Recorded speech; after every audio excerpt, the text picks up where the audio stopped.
네, 유평 시간입니다. 오늘 유평은요, KBS에 대한 거를 스카이데일리에서 분석했는데요. 장혜원 기자의 드라이한 기사지만 이 사안이 중요해서 선정했습니다. 제목이 KBS는 부정선거 의혹 집중 해부하라. 부제목 보니까 자유우파 총연합 KBS 본관 앞서 새해 첫 부정선거 규명 촉구대회, 촉구집회, 박민 신임사장, 김명수 대법원 뭉갠 4년 의혹 파헤쳐야 촉구. 제가 왜 이걸 골랐는지 아시죠? 어디에도 이런 게 나질 않아요. 이렇게 많은 사람들이 모여서 촉구대회를 했는데 중요한 내용이고 보도를 안 됐는데 스카이데일리에서 보도한 거를 제가 여기에서라도 보도하려고 선정했습니다. 일단 그대로 읽어드립니다. 총선 100일 앞두고 2020년 4.15 총선 부정선거 의혹 관련 내용을 KBS 9시 뉴스에서 본격 다루기 시작하자 이를 심층 보도로 확대해달라는 목소리가 커지고 있다. 3일 오전 서울 여의도 KBS 본관 앞에서 자유우파 총연합 주관으로 열린 KBS 부정선거 보도 응원 및 후속 보도 다큐 방영 요구 집회 300여 명의 애국우파 시민단체 관계자가 모여 KBS의 부정선거 후속 보도를 적극 응원했다. 이날 집회는 대한민국 ROTC 애국동지 회원들이 주축으로 전국 각지에서 모인 우파 연합 회원들이 자리를 메운 가운데 진행됐다. 집회 참가자들은 KBS의 거듭남을 기대한다. KBS는 부정선거 방송하고 대한민국 살려내라. KBS 잘한다. 국민방송 응원한다 등의 구호를 외치며 KBS를 응원했다. 앞서 KBS는 최근 메인 뉴스 프로그램인 9시 뉴스를 통해 부정선거 관련 뉴스를 톱뉴스로 보도한 바 있다. 전자개표기의 해킹 위험성, 수개표의 집계의 필요성, 투개표 시스템 폐지의 역사성 등에 대한 내용이 다뤄졌다. 이를 두고 이날 집회에선 박민 KBS 사장이 취임하면서 공정보도가 이루어지고 있다는 평가가 나왔다. 4.15 총선 직후 130여 건의 선거 무효소송이 제기됐으며 민경욱 전 미래통합당 의원의 지역구인 인천 연수구 을의 대법원 재검표 과정에서 불거진 부정선거 의혹을 당시 KBS는 집중적으로 조명하지 않았다는 비판이 잇따랐다. 이날 집회에 참여한 이희석 건축기술인 회장은 본지에 소송이 제기되면 곧바로 재검표를 하는 게 맞지만 문재인 정부 당시 임명됐던 김명수 대법원장은 재검표 명령을 내리지도 않았을 뿐더러 늑장 재판을 하며 사법부의 신뢰를 땅에 떨어뜨렸다고 꼬집었다. 그는 선거 정의는 곧 민주주의 국가의 근간이며 이를 견제하고 감시하는 게 수신료를 받는 공영방송의 제대로 된 역할이라며 KBS는 앞으로 지난 4년 동안 감춰졌던 부정선거 의혹에 대해 낱낱이 파헤쳐 국민의 알 권리를 충족해야 할 것이라고 주장했다. 이렇게 스카이데일리에서 이런 기사를 내보냈는데요.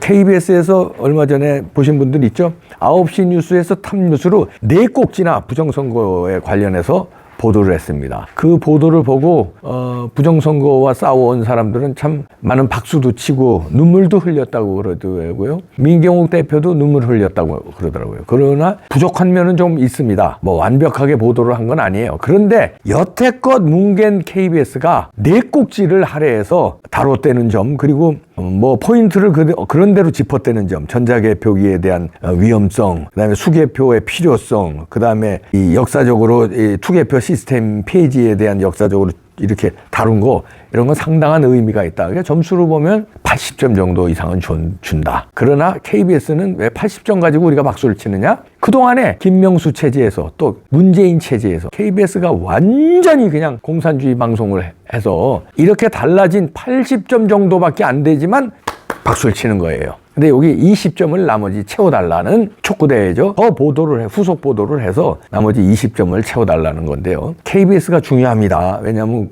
국가의 기관 방송이고 우리 유튜브로 떠드는 건 또 한계가 있어요.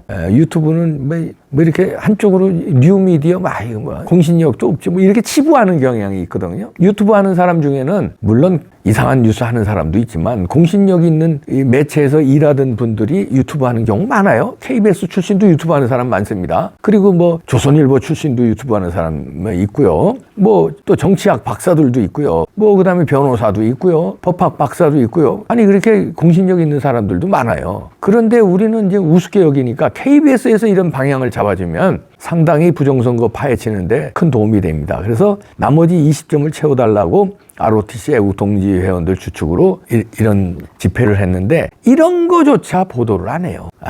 조중동 물론이고 보도 안 해. 이런 거 의미 있는 집회 아닙니까? 해야 되잖아요. 안 된다니까요. 그래서 그나마 스카이데일리에서 해서 제가 유평에서 소개를 합니다. KBS 박민 사장 올라와가지고 여러 가지 의미 있는 지금 행보를 보이고 있는데 이러면은 다시 국민의 방송으로 거듭납니다. 그러면은 아마 KBS의 광고 문의도 폭주할 수 있고요. KBS 9시 뉴스 시청률도 올라갈 겁니다. 그리고 다시 또 시청률을 내겠다고 하는 사람도 늘어날 거예요. 자, 이런 게 이게 자유시장 경제예요. 자유민주주의예요, 이게. 엉터리 방송하면 시청률 깎이고 광고 떨어지고 경영 적자나고 경영 적자나면 국가에서 메워주면 안 된다니. KBS가 거듭나고 있는데 아직은 멀었어요. 제가 80점도 후하게 준 거예요. 아직 멀었습니다.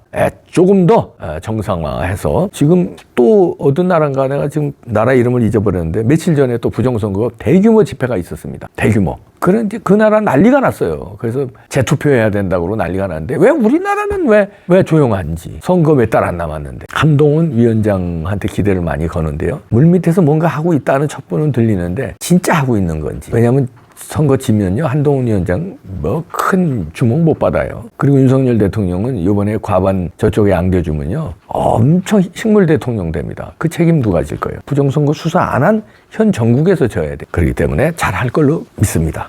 그런 소식이 들리거든요. 자, 여기는 그럼 우리 가일층 KBS에 힘을 몰아주면서 이런 식으로 집회하고 KBS에 전화하세요. 후속 보도 내달라 하세요. 근데 TV조선이나 채널A 뭐 이런 데도 전화하셔서 왜 니네 KBS는 했는데 니네는 왜 안 해? 전화하시기 바랍니다. 부정선거 없으면 과반 이상 압승이에요.